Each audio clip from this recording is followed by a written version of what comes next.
Assalamualaikum warahmatullahi wabarakatuh. Materi hari ini kita melanjutkan mengenai jenis-jenis proses produksi. Materi kemarin saya sudah menjelaskan dua jenis-jenis proses produksi, yaitu jenis proses produksi ditinjau dari segi keutamaan proses produksi. Di sini ada proses produksi utama dan proses produksi bukan utama. Lalu ada ditinjau dari wujud proses produksi. Di sini ada 5, yaitu ada proses produksi kimiawi, proses produksi perubahan bentuk, proses produksi assembling, proses produksi transportasi, dan juga proses produksi penciptaan jasa administrasi. Nah, untuk hari ini saya akan membahas mengenai proses produksi yang ditinjau dari segi arus proses produksinya. Nah, di sini ada 2. Jadi ada proses produksi terus-menerus dan juga proses produksi yang terputus-putus.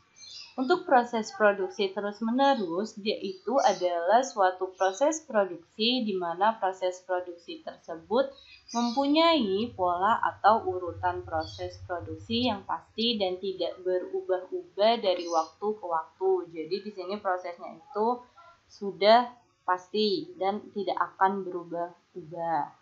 Nah, di sini ada sifat atau ciri-ciri dari proses produksi terus-menerus. Yang pertama adalah bahwa produk yang dihasilkan dalam jumlah yang besar atau produksi massal. Lalu yang kedua, biasanya menggunakan sistem atau cara penyusunan peralatan berdasarkan dengan urutan pengerjaan dari produk yang akan dihasilkan. Jadi dia itu berurutan atau sesuai urutan. Lalu yang ketiga adalah mesin-mesin yang dipakai dalam proses produksi adalah mesin-mesin yang bersifat khusus atau special purpose machine.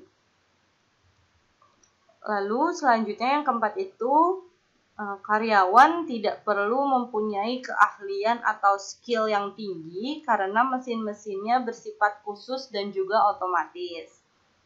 Lalu yang kelima adalah apabila salah satu mesin mengalami kerusakan atau berhenti, maka seluruh proses produksinya terhenti karena sesuai urutan juga. Jadi kalau misalkan salah satu mesinnya berhenti, maka seluruh proses produksinya juga akan terhenti.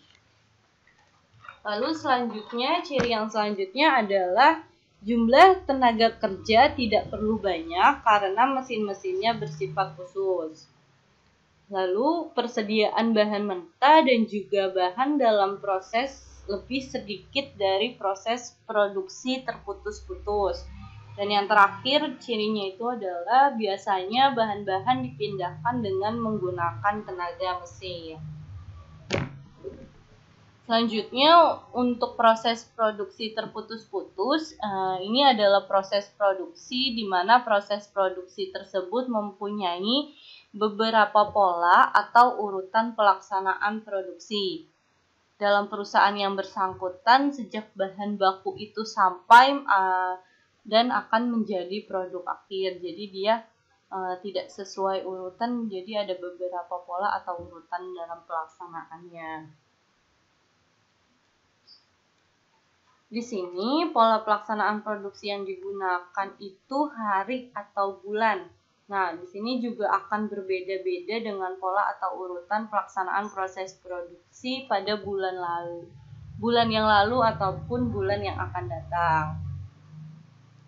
Lalu di sini sifat-sifat atau ciri-ciri dari proses produksi terputus-putus. Yang pertama itu adalah produk yang dihasilkan dalam jumlah yang sangat kecil didasarkan atas pesanan. Beda dari yang terus-menerus, kalau dia itu banyak karena dia memproduksinya secara massal. Tapi kalau yang terputus-putus, dia memproduksinya itu sesuai dengan pesanan. Lalu yang kedua, mesin bersifat umum dan dapat digunakan akan mengolah bermacam-macam produk. Yang ketiga, biasanya menggunakan sistem atau cara penyusunan peralatan berdasarkan atas fungsi dalam proses produksi atau peralatan yang sama dikelompokkan pada tempat yang sama. Jadi dia itu peralatannya berkelompok-kelompok. Lalu yang keempat, karyawannya itu mempunyai keahlian khusus.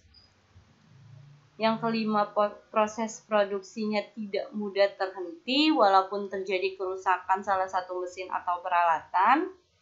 Yang keenam, persediaan bahan mentahnya banyak. Lalu yang terakhir adalah bahan-bahan biasanya dipindahkan dengan tenaga manusia. Selanjutnya di sini ada ditinjau dari segi penyelesaian proses produksi.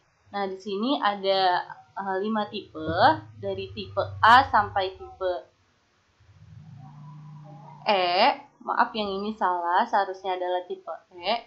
Jadi untuk yang pertama adalah proses produksi tipe A, yaitu adalah merupakan suatu tipe proses produksi di mana dalam setiap tahap proses produksinya itu dilaksanakan dapat diperiksa dengan mudah. Jadi dengan kata lain bahwa pengendalian dan pengawasan kualitasnya dapat dilaksanakan pada setiap tahap produksi, proses produksi. Lalu yang kedua itu ada proses produksi tipe B. Di sini proses produksinya itu di mana dalam penyelesaian proses produksi terdapat beberapa ketergantungan dari masing-masing tahap proses produksinya, sehingga pengendalian dan pengawasan hanya dapat dilakukan pada beberapa tahap tertentu.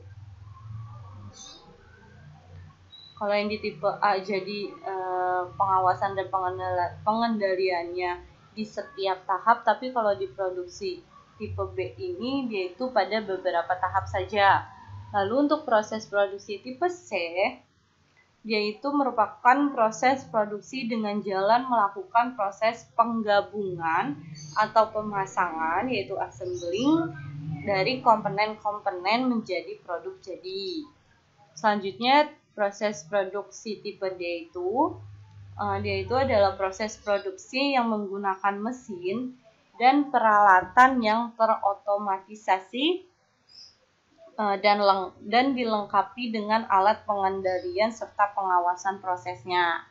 Lalu yang terakhir ini di proses produksi tipe E, yaitu adalah proses produksi dari perusahaan dagang dan jasa. Jadi di sini ada 5 tipe A sampai tipe E untuk proses produksi yang ditinjau dari segi penyelesaian proses produksinya. Nah, itu dia tadi penjelasan mengenai jenis-jenis dari proses produksi.